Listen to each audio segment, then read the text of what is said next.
This is a trending method for how to bridge a client's lash gap. First things first, use the right curl. You're gonna use a B curl because it's super straight like this. So when you're picking up your extension, don't pick up from the tips like you do normally. So you wanna also work with a really fine diameter, like 0.12 diameter is a good option, or 0.10. I'm holding at the middle of the fan, not at the tip, because I need to dip the tip and the base for this. So base dippity dip, tip dippity dip. Okay.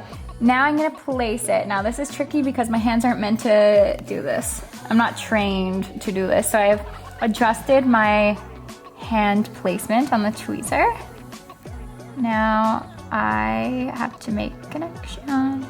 Okay, we've got our bridge. Now we're gonna connect our pre-made fans to the bridge so that the lash line looks quite dense, even though there's literally no lashes there. So I'm choosing to work with 3D pre-fans. Now here's what's really weird. So usually we dip the base of the fan into the adhesive, but I have no base to connect to, so I'm gonna switch up my angle. I'm gonna dip the middle of my fan into the adhesive. So I'm just gonna measure up. It's about the middle of the fan. I'm gonna hold on at the tips because this is super strange. And I'm gonna tilt my glue ring to the side. And I'm gonna dip just the middle of the fan in there. Now it's time for me to place my extension. And do that a couple times till the gap's filled.